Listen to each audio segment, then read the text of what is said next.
Sayyidina Muhammad. Bapak Ibu yang dimuliakan Allah Subhanahu wa taala. Kajian kita adalah salah satu surah yang setiap hari kita ulang-ulangi dalam ibadah solat Bapak Ibu, yaitu tafsir daripada surah Al-Fatihah. Yaitu diambil daripada tafsir karya seorang ulama besar bernama Syekh Muhammad An-Nawawi Al-Bantani Al-Jawi. Ulama-ulama Nusantara ini bersambung sanadnya kepada beliau. Asal Banten tapi masyhur fil Haramain Makkah dan Madinah. Bahkan dunia, beliau punya satu karya emas yang bernama kitab tafsirnya adalah Murahul Labid. Nah, di sini beliau menafsirkan supaya kita paham ketika kita membaca surah Al-Fatihah, maka kita tahu tujuannya. Karena Al-Fatihah ini hampir, makanya Al-Fatihah banyak namanya Bapak Ibu. Makanya Al-Fatihah ini sesuai, ya, karena dia menerukun salat Al-Fatihah di antara di awal pertama. Makanya kalau ada kita melakukan salat tanpa Al-Fatihah, wajib diulangi. Tidak akan sah solatnya. Maka bisa batal solatnya kalau Al-Fatihah tidak ada. Makanya diletakkan pun dia, makanya Al-Fatihah sebagai pembuka. Dalam kata lain, ulama juga para mufassirin menyebut dengan istilah Sab'ul Masani. Kenapa Sab'ul Masani? Karena Al-Fatihah ini berulang-ulang Bapak Ibu kita ucapkan. Zuhur 4 kali. Betul Bu? Ya Bu ya? 4 kali. Asar 4 kali. Maghrib 5. Hah? Nah, itu berarti nyambung Bapak Ibu. Ya 3 kali. Isya 4 kali. Subuh 2 kali. Sab'ul Masani berulang-ulang. Nah, inilah surah Al-Fatihah. Ada juga namanya Ummul Quran, Ummul Kitab. Karena surah Al-Fatihah ini adalah surah yang paling istimewa. Di dalamnya banyak rahasia. Yang mana surah Al-Fatihah ini diawali salah satu dengan Bismillahirrahmanirrahim. Karena di dalam mazhab Syafi'i bahwa Bismillah itu ayatun. Ini bahagian ayat daripada surah Al-Fatihah. Tapi nanti Bapak Ibu jangan heran. Kalau pergi ke Maroko yang mayoritas mazhab Maliki, ditengok mushaf mereka, nggak ada bismillahnya. Ini karena ada perbedaan di sini. Tapi mazhab Syafi'i, bismillah ini bagian daripada surah Al-Fatihah. Tapi Al-Fatihah ini disebutkan oleh para ulama, fi fadli suratil Fatihah, keutamanya banyak sekali. Nah, di antaranya adalah munziyatun, adalah penyelamat. Liman yuhafizuha, siapa yang menjaganya, wa yudawimuha, dawam membacanya, qablan naum, sebelum tidur, maka dia menjadi munjiat, penyelamat kita. Yang kedua kata para ulama, surah Al-Fatihah ini juga adalah mun'iyatun. Mun'iyatun apa ini? Mun'iyatun ini adalah pembebas kita daripada an azabil qabar, daripada azab kubur. Jadi surah Al-Fatihah ini surah yang paling istimewa. Kenapa? Karena di dalamnya saja sudah berapa Bapak Ibu asma Allah. Allah, ya Allah. Iza daqat alaihimud dunya faqul Allah. Kalau kita merasa sempit ini dunia, maka katakan ya Allah. Di sini sudah berapa asmaul husna? Ya Allah, ya Allah, ya Rahman, ya Rahman, ya Rahim. Karena walillahil asmaul husna fad'u biha. Kalau kau seru Allah, kalau kau panggil Allah, panggil dengan nama-nama yang sudah jelas, yang indah. Ya Allah, ya Allah, ya Rahman, ya Rahman, ya Rahim. Alhamdulillahi Rabbil Alamin. Rabbi, ya Rabbi, ya Rabbi. Nah, itu asma Allah. Mana lagi? Malik, ya Malik, ya Malik. Nah, di sini banyak hikmah-hikmah di dalam surah Al-Fatihah. Nah, di antaranya bismillah ini Bapak Ibu. Jadi tafsir ini bismillah itu bahkan Syekh Nawawi Al-Bantani itu memulai dengan banyak bahaullah, kemuliaan Allah. Makanya segala sesuatu yang baik, kita mengamalkan hadis baginda Nabi, maka kita mulailah dengan bismillah. Karena hadis Sunan Abi Daud, kullu ayzibalin la yabda bil basmalah fahuwa aqta aina kisul barakah. Jadi kalau segala yang baik-baik tak kita mulai dengan bismillah, nakisul barakah, kurang barokah. Makanya min adati salaf, kebiasaan para ulama Bapak Ibu, daripada kebiasaan ijaz sannafu al-kutuba, kalau mereka mengarang kitab, fabda'u bil basmalah, pasti mereka mulai dengan bismillah. Makanya Al-Imam As-Suyuti yang hafalnya 300.000 hadis lebih, hafalan beliau. Ada mengatakan 200.000. Beliau menulis satu kitab namanya Lubabul Hadis. Yaitu dia sebutkan bahwa ada tentang fi fadilatil basmalah. Ada 10 hadis berbicara tentang keutamaan bismillah yang ada pada surah Al-Fatihah. Nah, jadi kalau kita memulai segala, mulailah dengan ya basmalah. Bismillahirrahmanirrahim. Bismillahirrahmanirrahim. Tapi ingat, dalam kitab Ar-Raja, bismillah ini juga sesuai dengan ya peletakannya. Jadi kalau kita sepakat contoh hal yang ya anggap dulu rokok sepakat kita makruh, maka ketika kita mengucapkan bismillah sesuatu yang makruh, maka bismillah mengucapkannya itu juga makruh. Nah itu Pak. Ya, makanya jarang walaupun kiai dia sampai parfumnya kuning ini Pak. Banyak guru-guru kita ahli rokok, ahli hisab. Pak, sampai kuning ini parfumnya pun rokok tuh Pak. Tapi jarang kita dengar bismillahirrahmanirrahim sampai di Samsu, ya Pak. Ardat Marbol enggak ada dia. Kenapa? Dia paham. Karena sesuatu yang tapi kalau diletakkan sebagaimana dalam awal-awal ya kitab I'anatut Thalibin kepada yang haram, itu justru haram, bahkan mengejek Allah Subhanahu wa taala. Ada orang ya mau main judi, mau berzina, bismillahirrahmanirrahim, disangkanya dengan bismillah itu halal lah zina itu. Oh, justru mengejek Allah. Itu haram di atas haram lagi. Ibaratnya haram kuadrat. Ya, kalau meletakkan bismillah pada bukan tempatnya. Maka ya dalam kitab Uqudul Lizain, begitu juga dalam kitab Nawadir, di awal-awal kitab ya para ulama sudah membuat satu kisah bagaimana ada wakanat imra'atun, seorang perempuan, laha zaujun munafik, dia punya suami yang munafik. Karena perempuan ini bininya ini dikit-dikit bismillah, ambil ini minum bismillah, berpakaian bismillah, letakkan bismillah. Padahal namanya bukan si bismillah Pak. Bukan si basmalah namanya. Tapi dikit-dikit bismillah. Ini nampaknya ku kerjain biniku ini. Ya, kata orang suami yang munafik, ku kerjain. Ini dinukil oleh para ulama kisah ini, hikayat. Dikerjainnya Pak. Satu malam, colok dulu, ambil dulu surratan. Surah ini adalah berisi perhiasan. Coba ambil. Setelah diambil, udah ihfaziha. Coba kau simpan. Nah, disimpanlah oleh istrinya yang dikit-dikit bismillah. Ya, bismillahirrahmanirrahim. Tengah malam datang suami yang munafik ini, farama ila bi'ri darihi. Dia buang di sumur yang di rumahnya. Dia buang nih. Lalu besoknya, coba sini. Mana yang kemarin yang saya suruh kau simpan? Coba sini.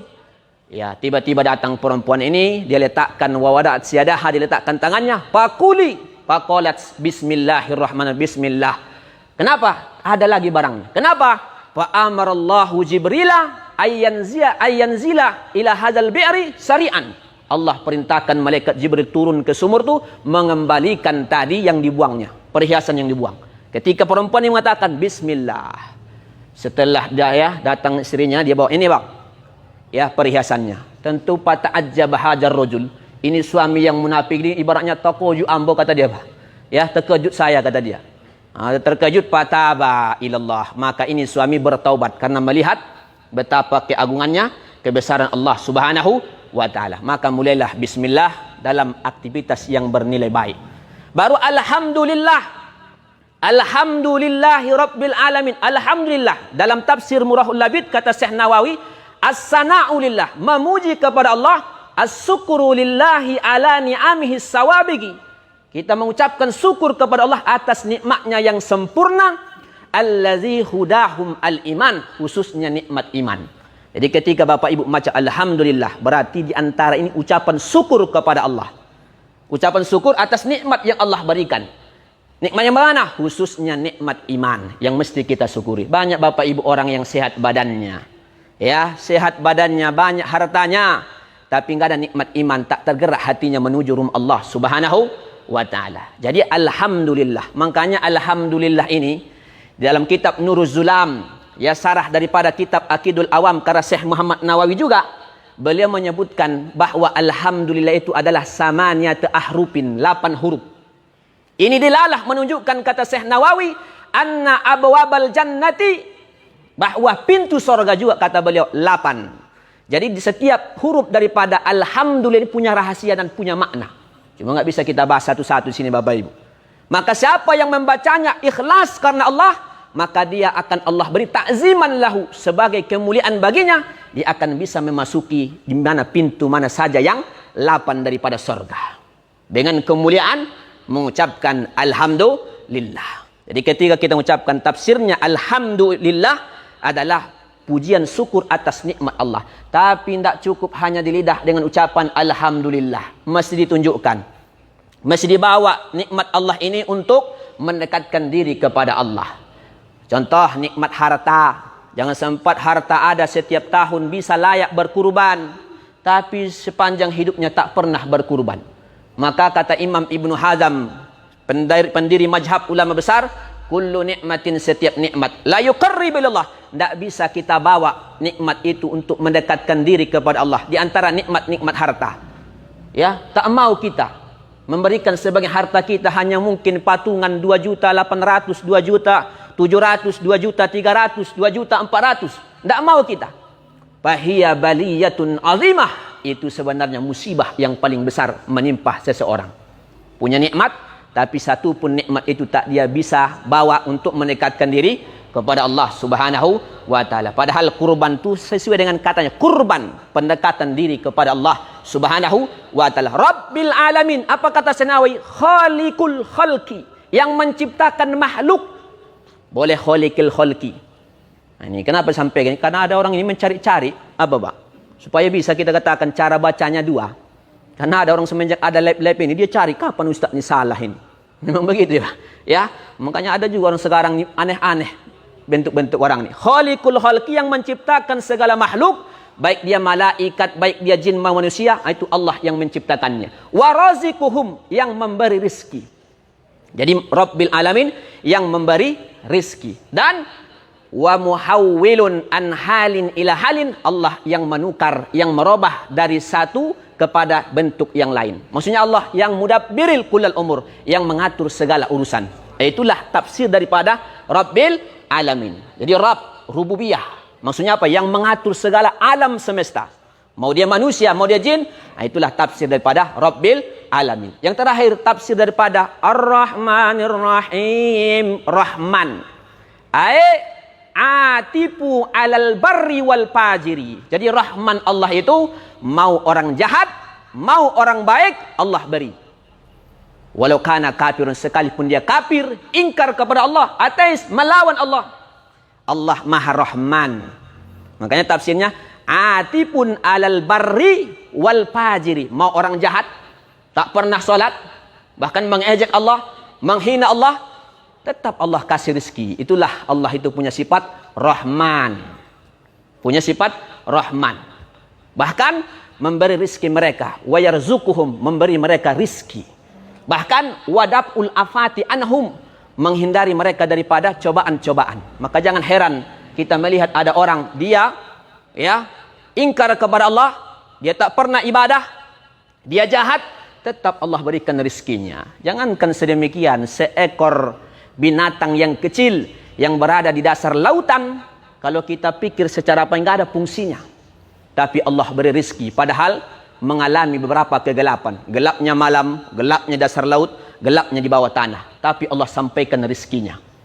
Jadi rahmannya Allah itu secara mendalam, rahmanun fid dunya, mau orang jahat, mau orang buruk. Jadi kalau kita lihat ada orang yang bukan seakidah dengan kita, tapi lancar, rezekinya lancar, itu karena Allah Subhanahu wa taala Maha Rahman. Tapi kata Sayyid Sabiq dalam fikih sunnah, sekiranya ada orang saudara kita, mau dia orang Cina, suka membantu orang Islam, bukan ada tujuannya untuk menghancurkan Islam, biasanya Allah balas ketika dia masih hidup di dunia. Allah balas ketika dia masih hidup di dunia. Itulah Rahman, Rahmannya Allah. Yang terakhir Rahim. Apa tafsir Rahim? Allazi yasturu alaihim az-zunuba fid dunya, yang mana Allah menghapuskan segala dosa kita, orang yang beriman ketika masih hidup di dunia, wa yarhamuhum fil akhirah, Allah kasih rahmat di akhirat, wa yudkhiluhum al jannah, Allah masukkan ke dalam surga. Jadi rahimnya Allah ini hanya bagi orang yang beriman. Makanya kita panggil Allah ya Rahman, ya Rahim, ya Rahim. Dan sifat ini jugalah yang mesti kita aplikasikan kepada kita yang mengaku hamba Allah Subhanahu wa taala. Kalaulah pejabat tidak ada sifat Rahmannya, dia akan zalim. Kalaulah seorang ulama tidak ada sifat Rahman dan Rahimnya, pastikan dia, kata Imam Nawawi, pasti hasad bersarang dalam hatinya. Wah ini Pak. Ya, kalau ada ulama nggak ada Rahman dan Rahimnya, maka dia an-nazru ilal ummah, melihat umat ini, melihat orang bi'ainin naza, bi'anil ghadab, dengan mata kebencian. Hanya kelompoknya yang paling benar. Dengan mata picik. Padahal dai ulama itu an-nazru ilal ummah bi'ainir rahmah. Jadi sebenarnya dai itu adalah melihat umat ini dengan mata kasih sayang. Makanya Imam Nawawi itu nasihat kepada ulama-ulama apa dalam kitabnya? Al-hazru minal hasad, hindarilah sifat hasad. La hasada, ya tidak ada hasad yang paling besar illa kahasadil ulama, kecuali hasadnya para ustadz dan ulama. Sesama ulama apa? Bisa hasad. Ya, memang dia bukan. Memang dia hasad kepada ulamanya, ya, dia pengaruhi murid-muridnya. Ya, sehingga dia tolak ya ulama-ulama yang lain. Bayangkan tuh Bapak Ibu.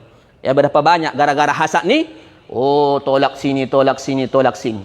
Ulama yang benar-benar ulama ialah laksana emas. Sekalipun dia dicampakkan ke dalam lumpur, diambil tetap dia emas. Tetap dia bernilai. Walaupun dikerahkan sejuta bajar-bajar untuk menjatuhkan dirinya, kalau dia benar-benar ulama, tetap wangi. Dia seperti kayu gaharu, semakin dibakar. Jadi tidak bisa. Walaupun sejuta bajar-bajar membuat bahwa ini ulama jahat, padahal tak jahat. Cahaya keulamaannya tidak akan pernah padam kalau dia benar-benar ulama. Nah, jadi percuma, sia-sia saja. Ya, sia-sia saja kalian tolak sini, tolak sana, tolak sini, tolak sana. Itu berangkat dari apa? Hasad yang bersarang dalam hati. Ya, apalagi orang awam dihasad kepada ulama yang benar-benar istiqamah. Itu alamat paling ringan. Bahasa Imam Syafi'i paling ringan, mati su'ul khotimah. Itu paling beratnya. Bukan ringan bahasa Imam Syafi'i itu, ya, sederhana, paling ringan matinya su'ul khotimah. Maka tanamkan sifat Rahman dan Rahim. Kalau seorang perempuan tak ada sifat Rahman dan Rahimnya, maka itu makanya ada anak, ya, ibu perempuan tega memasukkan hasil janinnya ke septi tank WC. Hilang rasa Rahmannya. Sedangkan binatang singa, segarang-garangnya singa, jarang memakan anaknya. Sebesar-besarnya gajah, jarang menginjak-injak anaknya. Tapi ada orang sekarang mengaku dirinya manusia, mengaku dirinya hamba Allah, tapi rela, ya, menghinakan, membuang anaknya hasil dari dirinya sendiri. Na'udzubillah summa na'udzubillahi min jalik. Jadi makna rahmannya Allah ini khusus kepada siapapun, mau orang baik atau orang buruk, Allah Rahman. Tapi rahimnya hanya bagi orang-orang yang beriman. Tentu iman ini mesti dipelihara. Kita jaga sampai kita dipanggil Allah Subhanahu wa taala. Ini saja dua ayat ini saja. Bismillah dengan alhamdulillahirabbil alamin dengan ar-rahmanir rahim. Mudah-mudahan ada manfaatnya. Akhir ini, assalamualaikum warahmatullahi wabarakatuh.